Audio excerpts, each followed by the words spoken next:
विवेक कुमार बिट्टू अपने YouTube channel MS मतेली में आपका हार्दिक स्वागत करते हैं। दोस्तों, आज हम लोग तक्षशिला विश्वविद्यालय के बारे में विस्तार से चर्चा करेंगे। प्राचीन भारतीय इतिहास में तक्षशिला विश्वविद्यालय को काफ़ी गौरव और ख्याति प्राप्त था। तक्षशिला क्षेत्र का विस्तार से वर्णन हमें रामायण काल से ही मिलना प्रारंभ हो जाता है। भरत का पुत्र तक्ष के नाम पर ही इस क्षेत्र का नाम तक्षशिला पड़ा। यहाँ केकई राज के राजा अश्वपति इस क्षेत्र को विजित करके, गंधर्वों से विजित किया था उन्होंने, विजित करके इन क्षेत्र का शासन तक्ष को दिया और तक्ष को देने के बाद यह क्षेत्र तक्षशिला के रूप में प्रसिद्ध हुआ। तक्षशिला पर रामायण काल में तक्ष का शासन रहा। उसके बाद इसका उल्लेख हमें महाभारत से भी मिलता है। महाभारत काल में महाभारत के लड़ाई के पश्चात परीक्षित इस क्षेत्र पर अपना शासन स्थापित किया। जन्मेजय नाग यज्ञ यहीं पर किया था।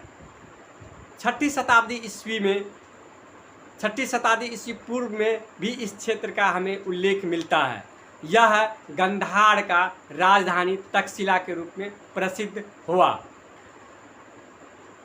भगवान बुद्ध के काल में यहाँ के शासक पुकुसती ने अपना राजदूत हर्यक वंश के शासक बिंबिसार के दरबार में भेजा था। इसका उल्लेख मिलता है। फारस के शासक कुरुस ने छठी शताब्दी ईस्वी के आसपास इस क्षेत्र पर अधिकार कर लिया और अधिकार करने के उपरांत इस पर अपना शासन स्थापित किया। उसके बाद उसका उत्तराधिकारी कुरुस का उत्तराधिकारी इन क्षेत्रों पर शासन किया। लगभग 200 वर्षों तक इन क्षेत्रों पर फारसों का शासन स्थापित रहा, ऐसा हमें उल्लेख मिलता है इतिहास में। उसके बाद तक्षशिला जो था वह आपको सिंधु नदी के आसपास क्षेत्र में विस्तृत था। वर्तमान में यह पाकिस्तान के रावलपिंडी से 18 किलोमीटर दूर स्थित है। सिकंदर के शासनकाल के दौरान इस क्षेत्र पर जब सिकंदर ने आक्रमण किया तो यहाँ के राजा डेमेट्रियस, यहाँ के राजा बेसेलियस था। बेसेलियस उपहार लेकर के सिकंदर से मिला और उसका विश्वास जीता। बेसेलियस के बाद उसका पुत्र आम्भिक ने भी इस मित्रता को आगे जारी रखा। चंद्रगुप्त मौर्य ने चाणक्य के सहायता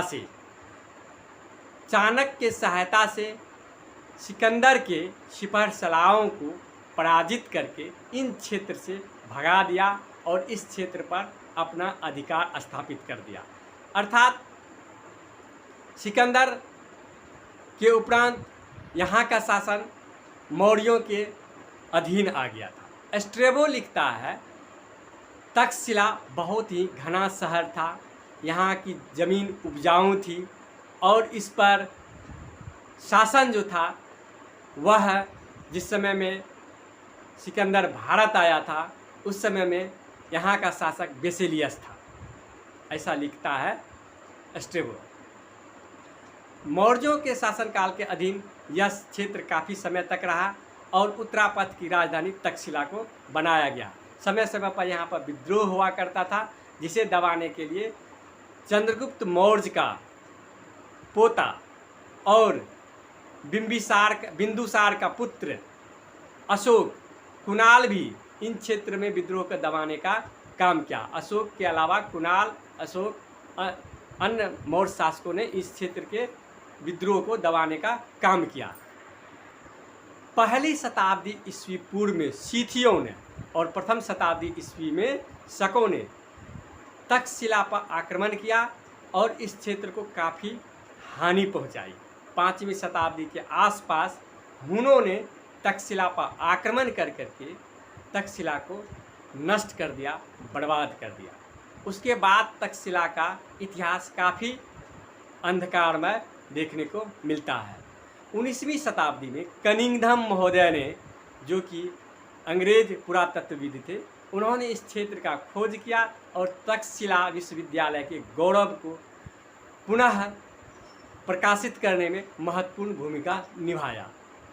इस प्रकार तक्षशिला का इतिहास हम लोग देखते हैं। तक्षशिला विश्वविद्यालय में 3 प्रमुख भवन हुआ करते थे, रत्न सागर, रत्नो दबी और रत्न विरंजक। ये 3 महत्वपूर्ण भवन तक्षशिला विश्वविद्यालय के में शामिल था। तक्षशिला विश्वविद्यालय में प्रवेश जो था उसके लिए न्यूनतम आयु थी 16 वर्ष और प्रवेश के लिए का आधार जो था वह योग्यता था। यहाँ पर जाति, धर्म और पंथ के आधार पर कोई भेदभाव नहीं किया जाता था। बच्चों का प्रवेश उसके योग्यता के आधार पर किया जाता था। उसके लिए प्रॉपर व्यवस्था की गई थी और आचार्य के सम्मुख रह करके विद्यार्थी अपना विद्या ग्रहण करता था। इसके लिए उसको कोई फीस नहीं देना पड़ता था।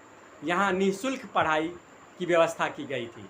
यहाँ कई लोगों ने, कई महान विद्वानों ने यहाँ से अपना विद्या अध्ययन किया, जिसमें अगर देखें तो चरक जो कि महान आयुर्वेदाचार्य थे, इन्होंने आयुर्वेद पर काफ़ी शोध भी किया और ये महान आयुर्वेद का डॉक्टर बने और इनके प्रयास से लोगों को काफ़ी लाभ मिला। चरक बहुत प्रसिद्ध डॉक्टर थे, बहुत प्रसिद्ध चिकित्सक थे और उन्होंने अपना विद्या अध्ययन इन्हीं तक्षशिला विश्वविद्यालय में किया। पाणिनि जिन्होंने अष्टाध्यायी की रचना की थी, अष्टाध्यायी काफ़ी महत्वपूर्ण पुस्तक है और यह व्याकरण की पुस्तक है। पाणिनि भी यहीं से शिक्षा ग्रहण किए थे। चाणक्य जिसे विष्णुगुप्त भी कहते हैं, जिन्होंने चंद्रगुप्त मौर्य की सहायता से चंद्रगुप्त मौर्य को सहायता दे करके मगध में मौर्य वंश के नींव को स्थापित करने में और उससे शासन को, भारत के शासन व्यवस्था को विस्तृत करने में महत्वपूर्ण भूमिका निभाया था। उन्होंने अर्थात चाणक्य ने अर्थशास्त्र की रचना की थी। अर्थशास्त्र बहुत ही राजनीतिक विज्ञान पर आधारित बहुत ही महत्वपूर्ण पुस्तक है। उसके बाद विष्णु शर्मा जिन्होंने पंचतंत्र को लिखा था, वे भी इन्हीं विश्वविद्यालय से संबंधित थे। उसके बाद कौशल नरेश प्रसेनजीत, मल्ल नरेश बंधुल, लिच्छवी राजकुमार महाली यहाँ पर इसी विश्वविद्यालय से संबंधित थे। इस विद्यालय में उन्होंने अपना विद्या अध्ययन किया था। अंगुलीमाल डाकू भी यहीं से संबंधित था।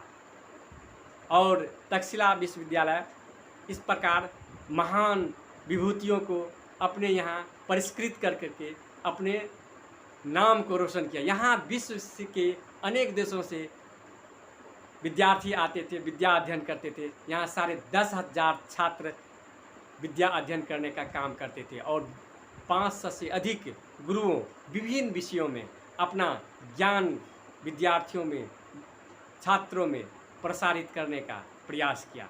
यहाँ कई विषयों में का पढ़ाई होता था, आयुर्वेद, धनुर्वेद, गणित, कला, संस्कृति, चित्रकला, संगीत कला, वाणिज्य, दर्शन शास्त्र और बौद्ध धर्म से संबंधित अनेक विषयों पर बच्चों को शिक्षा दी जाती थी।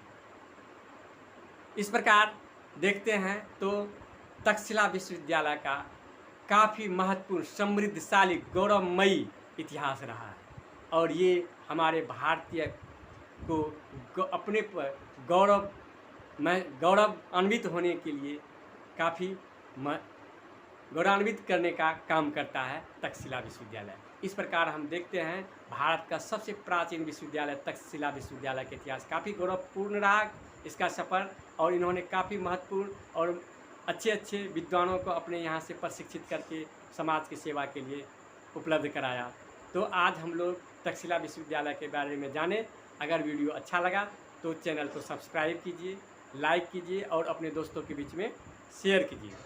अगले एपिसोड में हम लोग देखेंगे नालंदा विश्वविद्यालय का इतिहास, विक्रमशिला विश्वविद्यालय का इतिहास, जगदलपुर और वल्लभी विश्वविद्यालय का इतिहास के बारे में चर्चा करेंगे। प्राचीन काल के ये काफ़ी महत्वपूर्ण विश्वविद्यालय हुआ करते थे। मध्यकाल में हालांकि सनातनी शिक्षा व्यवस्था को काफ़ी झटका लगा था, लेकिन अंग्रेज के शासनकाल में शिक्षा व्यवस्था पर फिर से प्रयास किया गया और इसके लिए कई स्कूल खोले गए थे। अगले वीडियो में इन सारे विश्वविद्यालयों के बारे में चर्चा करेंगे।